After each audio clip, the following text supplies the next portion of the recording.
Bismillahirrahmanirrahim. Assalamualaikum warahmatullahi wabarakatuh.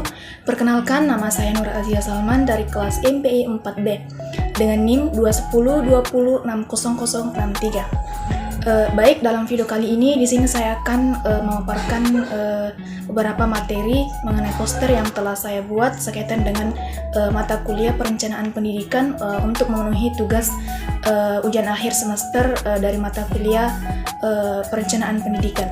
Baik, langsung saja untuk materi pertama di sini membahas tentang perencanaan pendidikan.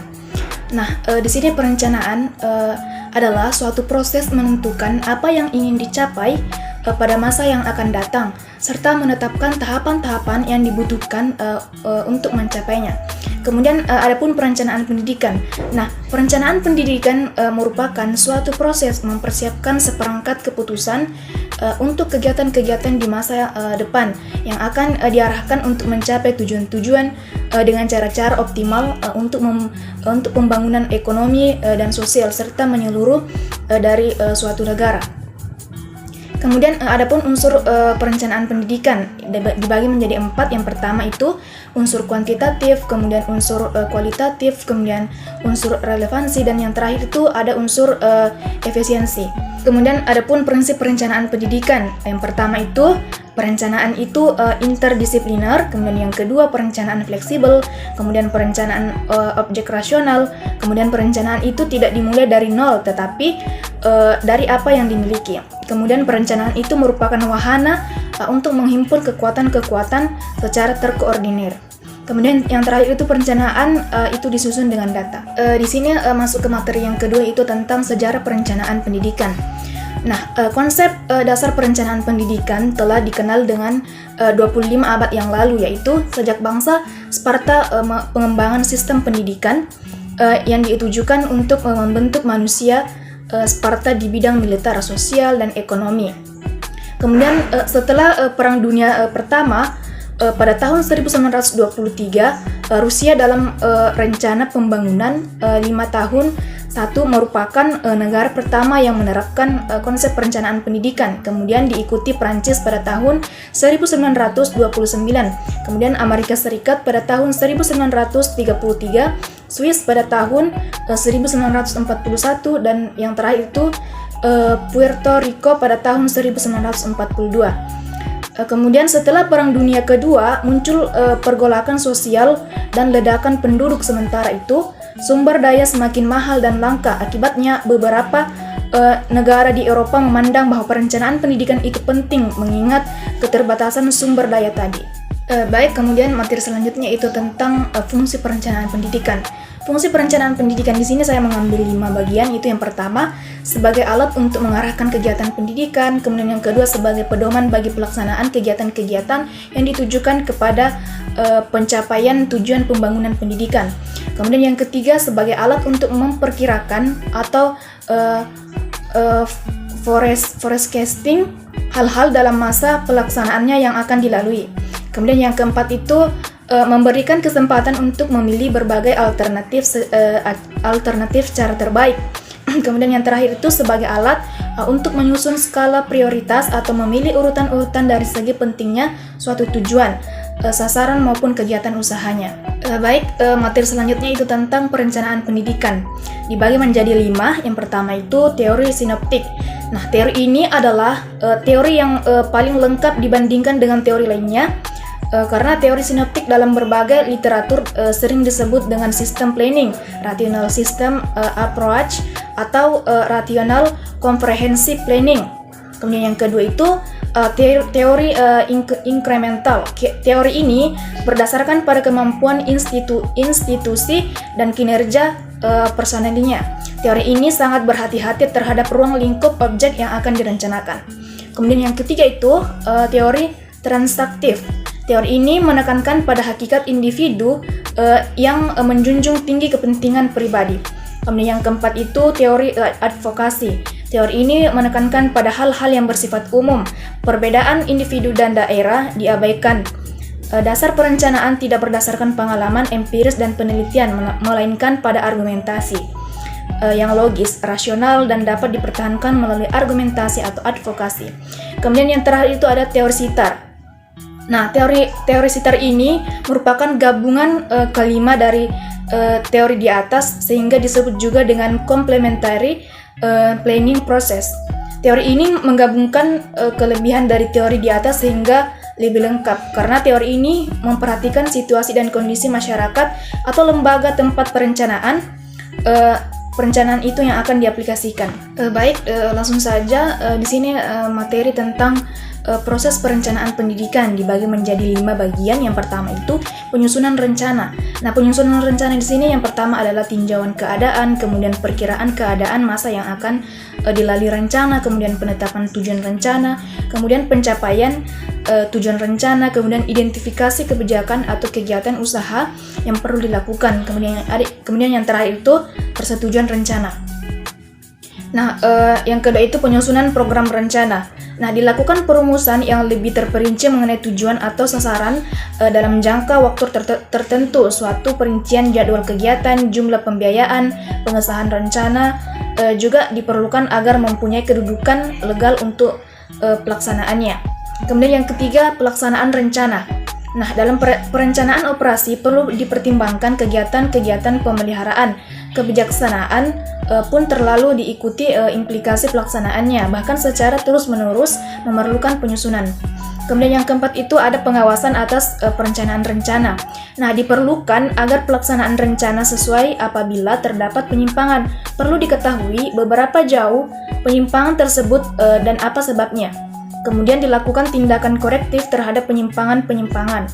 Kemudian yang terakhir itu ada evaluasi. Nah, dalam hal ini dilakukan suatu evaluasi dan suatu tinjau yang berjalan secara terus-menerus. Karena dari hasil evaluasi ini dapat dilakukan perbaikan terhadap perencanaan selanjutnya atau sesuai yang diperlukan dalam pelaksanaan perencanaan. Materi selanjutnya itu membahas tentang perencanaan strategis dan operasional pendidikan. Nah, langkah-langkah menyusun rencana strategis dapat dibagi menjadi 6 poin. Yang pertama itu menyiapkan dan mengomunikasikan rencana strategis. Kemudian yang kedua, penganggaran.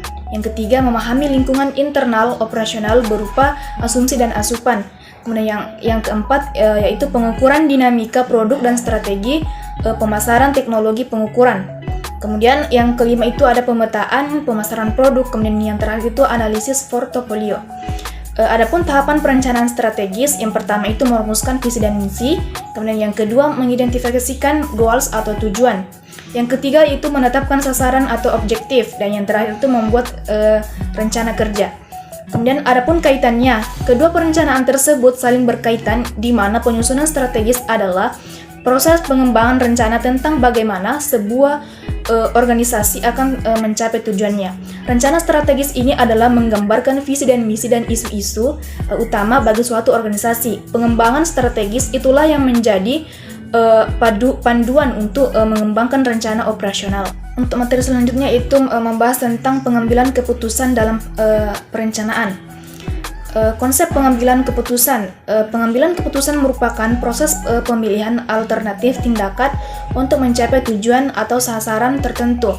Nah, pengambilan keputusan ini dilakukan dengan pendekatan sistematis terhadap permasalahan melalui proses tahap pengumpulan data menjadi informasi serta ditambah faktor-faktor yang perlu dipertimbangkan dengan pengambilan keputusan. Yang kedua itu ada prinsip pengambilan keputusan. Yang pertama itu keputusan pada dasarnya ditunjukkan untuk memecahkan masalah. Kemudian yang kedua, setiap keputusan hendaknya merupakan alternatif terbaik. Kemudian yang kedua, keputusan hendaknya mempertimbangkan lingkup dan risiko. Kemudian keputusan hendaknya tidak berada di luar zona of acceptance manusia. Kemudian yang terakhir itu ada keputusan yang efektif adalah keputusan yang dapat dilaksanakan. Kemudian sistem pengambilan keputusan. Nah, sistem pendukung keputusan merupakan suatu sistem alternatif yang mendukung keputusan dalam proses dalam pengambilan keputusan melalui alternatif yang diperoleh dari hasil pengelolaan data. Kemudian ada pun jenis-jenis pengambilan keputusan. Yang pertama itu keputusan strategis untuk memilih strategis alternatif sehingga keunggulan kompetitif jangka panjang dapat dicapai.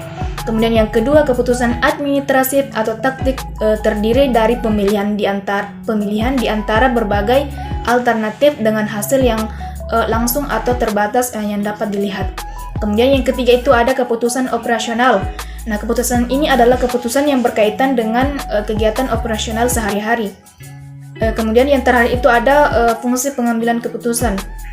Pengambilan keputusan di sini merupakan proses membuat keputusan atau memilih tindakan yang akan diambil dari beberapa alternatif yang tersedia.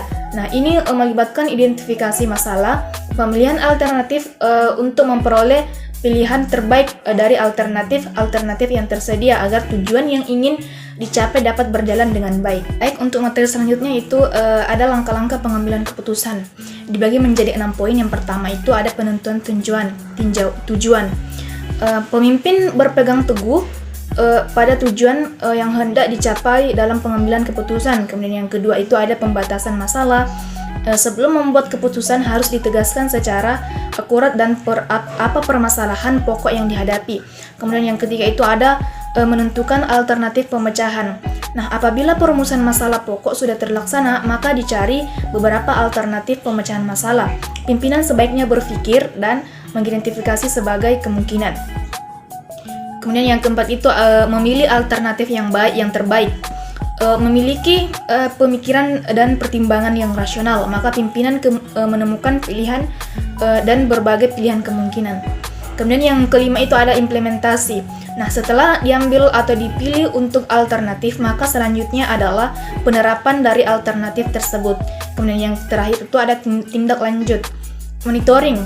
Monitoring ini adalah suatu proses belajar di mana pemimpin merefleksikan setelah tindakan yang telah dilaksanakan apakah terlaksana sesuai dengan tujuan yang telah ditetapkan. Baik, materi selanjutnya itu tentang pendekatan dalam perencanaan pendidikan. Nah, yang pertama itu ada pendekatan dalam perencanaan pendidikan Islam. Perencanaan pendidikan dalam Islam pada hakikatnya adalah proses pengambilan keputusan atas sejumlah alternatif atau pilihan mengenai sasaran dengan cara yang akan dilaksanakan di masa yang akan datang guna untuk mencapai tujuan yang dikehendaki serta pemantauan dalam penilaian atas hasil pelaksanaannya. Kemudian yang kedua itu ada pendekatan kebutuhan sosial. Nah, pendekatan kebutuhan sosial ini adalah pendekatan yang didasarkan atas keperluan masyarakat pada saat ini. Kemudian yang terakhir itu ada pendekatan ketenaga kerjaan. Nah, pendekatan ini adalah pendekatan yang mengutamakan keterkaitan lulusan sistem pendidikan dengan tuntutan akan kebutuhan tenaga kerja. Baik, mungkin itu saja materi-materi sekaitan dengan poster yang telah saya buat mengenai mata kuliah perencanaan pendidikan. Nah, alasan saya mengapa mengambil teori-teori tersebut dari jurnal-jurnal yang ada, karena menurut saya teori-teori ini mudah dipahami, mudah dipahami, cocok untuk mata kuliah ini. Baik, mungkin itu saja dari saya, kurang dan lebihnya mohon dimaafkan. Wabillahi taufiq wal hidayah. Wassalamualaikum warahmatullahi wabarakatuh.